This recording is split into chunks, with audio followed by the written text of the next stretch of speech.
Legends tell of machines that could take us inside our favorite games. Helmets that could make us warriors, athletes, heroes, or detectives. The prophecy has been fulfilled. We're finally going in.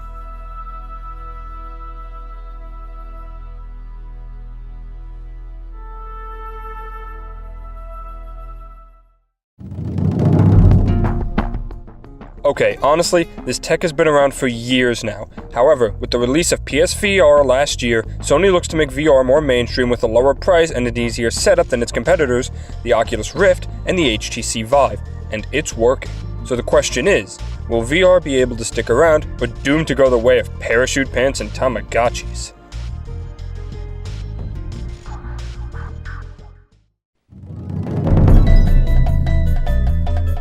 Personally, I think VR has staying power, and within the past year, excitement for the tech has grown exponentially. The two biggest barriers to entry in VR are the high cost of the headsets, the complicated setup, and in the case of the Vive, the room needed to use them. The Vive needed you to place sensors around your gaming space in order to be able to move around in-game, so if you don't have a lot of room, the Vive might not be for you. As for the cost, none of the headsets meant for gaming are cheap. The PSVR is the lowest and still costs as much as a new console at $399.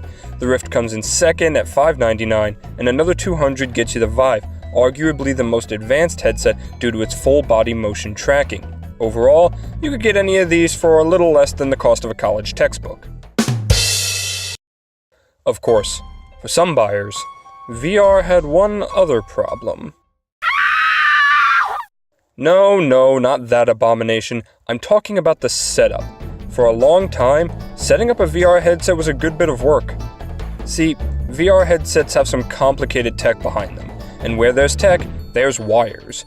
Each had a set of wires running from the headset to a special box, which had its own wires running to your PC or PS4.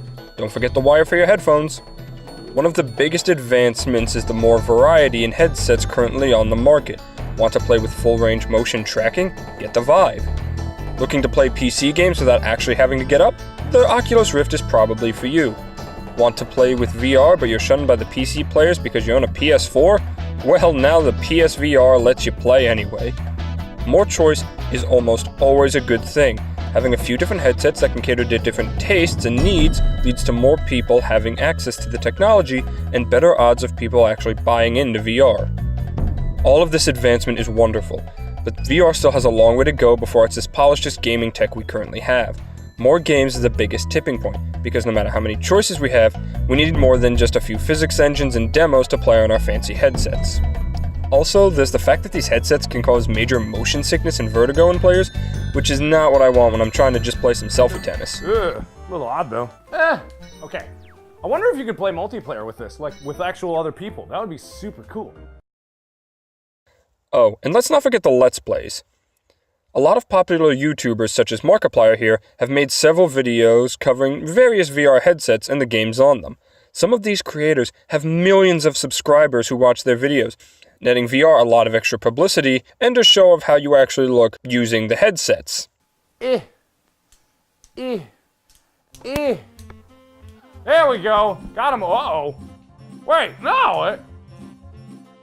Well, that hardly seems fair, because now there's a bunch of dead bodies on the ground. Why did you repopulate the stadium when... Oh, what is that? Can I hit that?